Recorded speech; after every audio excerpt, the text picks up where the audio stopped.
মোৰ বিয়াৰ বয়স হৈছিল। যেতিয়া মোক ঘৰৰ মানুহে ছোৱালীজনীৰ ফটোখন দেখুৱাইছিল তেতিয়া মই বহুত সুখী হৈ পৰিছিলোঁ। মোৰ হৃদয় এতিয়া আৱেগেৰে ভৰি পৰিছিল। কিন্তু যেতিয়া গম পালোঁ যে তাইৰ এখন ভৰিত কিবা এটা বেমাৰ আছে তেতিয়া মোৰ মূৰত সৰক ভাগি পৰা যেন হ'ল। কেৱল সেয়াই নাছিল, জানিব পাৰিছিলোঁ যে তাই নকল ভৰি এখনৰো ব্যৱহাৰ কৰে। সম্পৰ্কটো ঠিক কৰাজনৰ ওপৰত খং উঠিছিল আৰু ক'লোঁ যে মোৰ কি ইমান বেয়া দিন আহিল যে ভৰি নথকা ছোৱালী এজনীক বিয়া কৰাবলগীয়া হ'ল।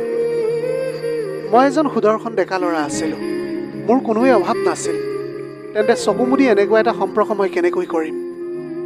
মোৰ আত্মীয়সকলেও মোক বুজালে যে এই ছোৱালীজনীৰ এখন ভৰি নহ'লেও ছোৱালীজনী অতি ধনী ঘৰৰ, কিন্তু তাইৰ এই অভাৱৰ প্ৰতি তাই সচেতন। গতিকে তাই এটা মধ্যবিত্ত ল'ৰাক বিয়া কৰাবলৈ বিচাৰে। তাইৰ এই ভৰিখনো যদি ঠিকেই থাকিলেহেঁতেন তেতিয়াহ'লে তই তাইৰ ছাঁটোও পাব নোৱাৰিলিহেঁতেন। এতিয়া এই কথাষাৰে মোৰ হৃদয়ত বহুত আঘাত কৰিছিল আৰু এনেকৈ এতিয়া মই ৰাজি হৈ গ'লোঁ সেই ছোৱালীজনীক বিয়া কৰাবলৈ। তাইৰ নাম আছিল পুনম। তাই সঁচাকৈ দেখিবলৈ বহুত ধুনীয়া আছিল। পুনমৰ এটা বহুত ডাঙৰ ঘৰ আছিল আৰু সেই ঘৰটোত তাই অকলেই থাকিছিল। ইমানবোৰ সম্পত্তি দেখি মোৰ তেতিয়া বহুত অদ্ভুত যেন লাগিছিল। আমাৰ বিয়াখন হৈ গ'ল, কিন্তু ৰাতি মই যেতিয়া তাইৰ ওচৰলৈ যাওঁ তাই মোক তাইৰ ওচৰত বহিবলৈ অস্বীকাৰ কৰিলে আৰু লগতে ক'লে যে মই শপত খাইছোঁ আৰু ভগৱানক মই প্ৰতিশ্ৰুতি দিছোঁ মই তোমাৰ লগত এমাহ শুবলৈ নোৱাৰোঁ, কাৰণ মই ভগৱানৰ ওচৰত প্ৰতিজ্ঞা কৰিছিলোঁ যে যদি মোৰ পচন্দৰ স্বামী পাওঁ তেন্তে এমাহ ধৰি অবিৰতভাৱে উপবাসে থাকিম আৰু তেনেকৈ এমাহলৈকে স্বামীৰ লগত শুবও নোৱাৰিম। তেওঁৰ এই অদ্ভুত অৱস্থাটো দেখি মই বহুত আচৰিত হৈ পৰিছিলোঁ। এতিয়া মই কৰিমনো কি? মই এজন সহজ আৰু নিৰক্ষৰ সাধাৰণ মানুহ, গতিকে তেওঁৰ চৰ্তটো মানি ল'বলৈ সন্মত হ'লোঁ। আৰু তাৰ পিছতে তাই ক'লে যে এই ঘৰটোত আমি সদায় থাকিম, নহ'লে এই ঘৰটোত থাকিবলৈ কোনো নাইচোন। মই তেতিয়া ক'লোঁ যে ঠিক আছে, মই ইয়াতে থাকিম আৰু মই এই ঘৰখন চোৱা চিতাও কৰিম। এতিয়া সেই ঘৰটোৰ লগতে পুনমৰ সকলো ধন সম্পত্তি মোৰেই আছিল আৰু ইয়াত পুনমৰো কোনো আপত্তি নাছিল। পত্নীৰ লগতে ইমানবিলাক ধন সম্পত্তি আৰু ঘৰ এটা পাই মই বহুত সুখী হৈ পৰিছিলোঁ। কিন্তু তাৰ অৰ্থ এইটো নহয় যে মই তাইক ভাল পোৱা নাছিলোঁ, কাৰণ তাই ইমানেই মৰমীয়াল আছিল যে তাইক যিকোনো ব্যক্তিয়ে পাবলৈ বাধ্য হৈ পৰিব। এতিয়া পুনমক পাই মই বহুত সুখী হৈছিলোঁ। এনেকৈ সময়বিলাক পাৰ হ'বলৈ ধৰিলে, কিন্তু কেইদিনমানৰ পিছত সেই ঘৰটোত এটা অদ্ভুত কাণ্ড হ'বলৈ ধৰিলে। আগতেও এনেকুৱা বহুত শব্দ শুনিবলৈ পাইছিলোঁ মই। সেই সময়ত মই ভাবিছিলোঁ যে কোনোবা চোৰ আহিছিল, কিন্তু তেনেকুৱা একো নাছিল। ওপৰৰ মহলাটো বহুত আন্ধাৰ আছিল, সেইবাবে পুনমে কৈছিল যে বহু বছৰ ধৰি তালৈ কোনো যোৱা নাছিল। মই মোৰ ভৰিখনৰ বাবে ওপৰলৈ যাবলৈ পৰা নাছিলোঁ, সেইবাবে মই চাফ চিকুণো কৰিব পৰা নাই। এতিয়া ময়ো ওপৰলৈ নাযাওঁ আৰু আপুনিও ওপৰলৈ যাব নালাগে। সেইবিলাক চাফ চিকুণ কৰাটো এতিয়া কোনো প্ৰয়োজনীয় নহয়। তেওঁ কৈছিল যে অপ্ৰয়োজনীয়ভাৱে খৰচ কৰাৰ কোনো প্ৰয়োজন নাই, কিন্তু মই ভাবিছিলোঁ যে কিবা এটা নিশ্চয় খেলি মেলি আছে। আজিও ৰাতি এটা শব্দ শুনি মই সাৰ পাই উঠিলোঁ। কাষৰ বিচনাখনলৈ চাই চক খাই উঠিলোঁ। দেখিলোঁ যে মোৰ পত্নীৰ নকল ভৰিখন বিচনাৰ তলত পৰি আছে আৰু মোৰ পত্নীগৰাকী ৰুমত নাই। তাই গোটেই দিনটো কৃত্ৰিম ভৰিখন ব্যৱহাৰ কৰিছিল, কিন্তু ৰাতি হোৱাৰ আগতে তাই খুলি দিছিল। কিন্তু আজি তাই ইয়াৰ অবিহনে ক'ত কেনেকৈ যাবলৈ পাৰিছে? মই এতিয়া ভাবিছিলোঁ যে তাইতো হুইল চেয়াৰো ব্যৱহাৰ নকৰিছিল, কেৱল এই কৃত্ৰিম ভৰিখনৰ সহায়ত তাই খোজকাঢ়িছিল। হুইল চেয়াৰত বহিবলৈ তাই একেবাৰে ভাল পোৱা নাছিল। তাই কৈছিল যে মই হুইল চেয়াৰত বহি থকাটো একেবাৰে বেয়া পাওঁ। তেনেহ'লে তেনে এটা অৱস্থাত তাই গ'ল ক'লৈ? নকল ভৰিখনো ইয়াতেই পৰি আছে। বিয়াৰ পিছত তাই মোক কাৰোৰে লগত চিনাকিও কৰাই দিয়া নাছিল।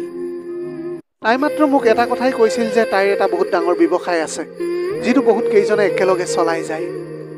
এতিয়া ঘৰখনৰ দায়িত্ব মোকেই দিছিল, যদিও ব্যৱসায়ৰ বিষয়ে মোক একো কোৱা নাছিল।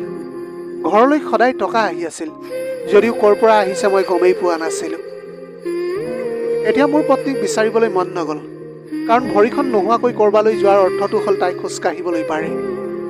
আৰু এতিয়া তাই এইবিলাক মোৰ লগত নাটক কৰি আছিল। অন্যথা ভৰি নোহোৱাকৈ মানুহ কেনেকৈ ক'লৈ যাবলৈ পাৰে? ইফালে বাথৰুমৰ দুৱাৰখন খোলা আছিল যদিও তাত কোনোৱেই নাছিল।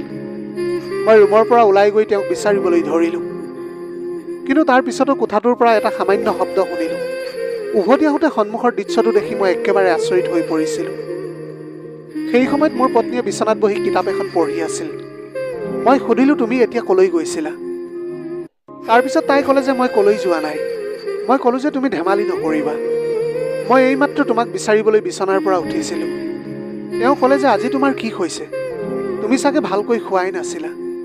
এতিয়া পত্নীৰ লগত ইমান তৰ্ক নকৰি ভাবিবলৈ ধৰিলোঁ যে তাই যিহেতু ইমান মিছা কথা কৈছেই, তেন্তে তাৰ অৰ্থ হ'ল যে তাই মোক সদায় মিছা কথা কৈয়ে আহিছে। কিন্তু তাই মোক কিয় ইমান ডাঙৰ মিছা কথা কৈছিল?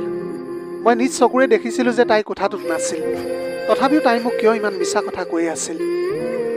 হঠাৎ ময়ো কথাটো সলনি কৰিলোঁ আৰু ক'লোঁ হয়তো মোৰেই ভুল হ'ল। আচলতে তুমি ইমানেই ক্ষীণ যে বিচনাত পৰি থাকিলে দেখাই পোৱা নাযায়। মই এতিয়া মোৰ নিজৰ কথাতে হাঁহিবলৈ ধৰিছিলোঁ আৰু তেওঁ মোৰ কথাটোক সমৰ্থন কৰিছিল। তাৰপিছত মই শুবলৈ ল'লোঁ, কিন্তু মই শুব পৰা নাছিলোঁ।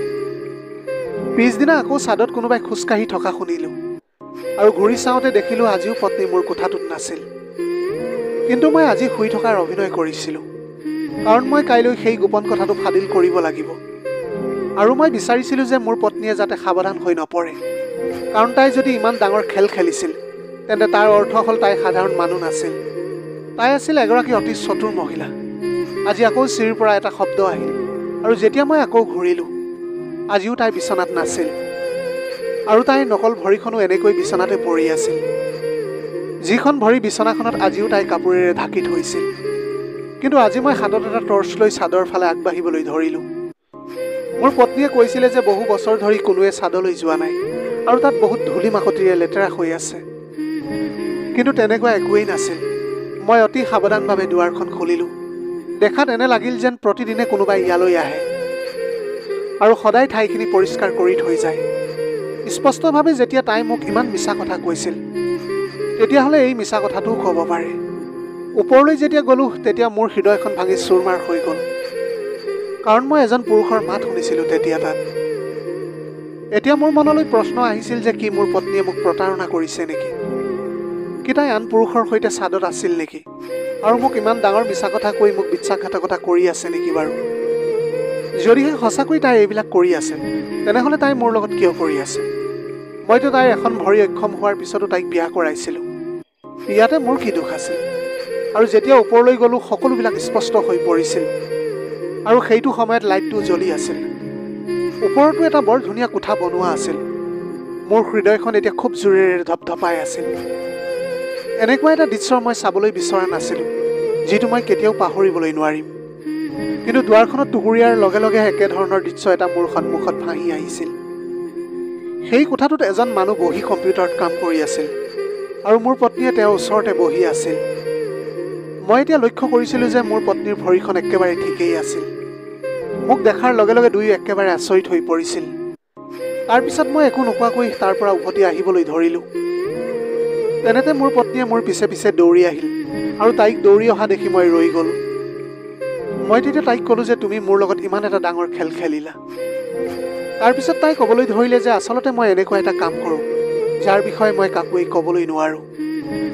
কিন্তু সেই কামটো মোৰ দেশৰ বাবে একেবাৰে বেয়া নহয়, ইয়াত বসবাস কৰা মানুহবোৰৰ বাবেও বেয়া নহয়। কিন্তু আমি এইবিলাক কথা কাকোৱেই ক'বলৈ নোৱাৰোঁ। মই ইচ্ছাকৃতভাৱে এটা ভৰি নথকাৰ নাটক কৰি আছোঁ, কাৰণ এনে কামত সন্দেহৰ আশংকাই বেছি থাকে। মোক কাকোৱেই বিয়া কৰাবলৈ অনুমতি দিয়া নাছিল। মই চুক্তিত চহী কৰিছিলোঁ, কিন্তু মোৰ ইচ্ছা পূৰণ কৰিবলৈ, মনৰ কামনা পূৰণ কৰিবলৈ তোমাক বিয়া কৰাইছিলোঁ মই। কিন্তু মই তোমাকো এই গোপনীয়তাৰ পৰা আঁতৰাই ৰাখিবলৈ বিচাৰিছিলোঁ, কাৰণ এই কামটো বৰ বিপদজনক। আৰু যদিহে মানুহে গম পায় যে মোৰ কিবা এটা দুৰ্বলতা আছে, তেন্তে তেওঁলোকে মোৰ দুৰ্বলতাৰ সুযোগ ল'ব। ইয়াৰ পিছত মোৰ পত্নীয়ে মোক সকলো কথা বুজাই কৈছিল, আৰু সঁচাকৈয়ে মোৰ পত্নীৰ ওপৰত বহুত বিশ্বাস আছিল মোৰ। আচলতে মিছা কথাটো তাই বাধ্যত পৰিহে কৈছিল। তাই এগৰাকী চৰকাৰী চোৰাংচোৱা আছিল, কিন্তু তাই যেতিয়া তাইৰ ভৰিৰ ওপৰত থিয় হৈ থকা দেখিলোঁ, তেতিয়া বৰ সুখী হৈ পৰিছিলোঁ মই। কিন্তু তুমি ইমান দিন এইবিলাক মোৰ পৰা কেনেকৈ লুকুৱাই ৰাখিবলৈ পাৰিলা? তাই তেতিয়া কৈছিল যে আমাক ছদ্মবেশ ল'বলৈ শিকোৱা হয়, যিকোনো ঠাইলৈ গৈ অপৰাধীক এম্বুছ কৰিবলৈ শিকোৱা হয়। তোমাক দেখা পাই মই বুজিছিলোঁ যে তুমি এজন অতি সাধাৰণ সহজ সৰল মানুহ, আৰু যদি মই তোমাকে মূৰ্খ বনাবলৈ নোৱাৰোঁ, তেন্তে অপৰাধীক মই কেনেকৈ মূৰ্খ বনাম? মই তাইৰ এই কথাত হাঁহিবলৈ ধৰিলোঁ আৰু লগতে ক'লোঁ যে এই মূৰ্খটোক তুমি কেতিয়াও এৰি নিদিয়াতো। তেতিয়া তাই ক'লে যে নাই, একেবাৰে এৰি নিদিওঁ তোমাক। কিন্তু আমাৰ জীৱনটো অলপ সাধাৰণ মানুহৰ পৰা বেলেগ হ'ব। মই তেওঁক ক'লোঁ যে মোৰ কোনো আপত্তি নাই, মই তোমাক সকলো প্ৰকাৰে সমৰ্থন কৰি যাবলৈ চেষ্টা কৰি যাম। তাই মোক ক'লে যে তুমি ঘৰৰ যত্ন লোৱা, কাৰণ তুমি এইবিলাক কাম কৰিবলৈ নোৱাৰিবা। আৰু আজি এনেকৈ মই তাইক লৈ বহুত গৌৰৱ অনুভৱ কৰিছোঁ। প্ৰিয় দৰ্শক, এয়াই আছিল আজিৰ কাহিনীৰ ভাগ। আজিৰ ভিডিঅ'টি কেনেকুৱা লাগিলে জনাব। যদি ভাল লাগিল তেনেহ'লে লগৰ বন্ধু বান্ধৱীসকলৰ মাজত শ্বেয়াৰ কৰিবলৈ নাপাহৰিব। আপোনালোকৰ গোটেই জীৱনটো হাঁহিৰে উপচি পৰক। পাৰিলে দুখীয়াজনক অলপ সহায় কৰিবলৈ চেষ্টা কৰিব। আপোনালোকৰ অকণমান সঁহাৰিয়ে যদি কোনোবাই যেন দুখীয়াৰ জীৱনটো সলনি কৰিবলৈ পাৰে, তাতকৈ পুণ্যৰ কাম আৰু এই পৃথিৱীত একোৱেই হ'ব নোৱাৰে। Have a nice day.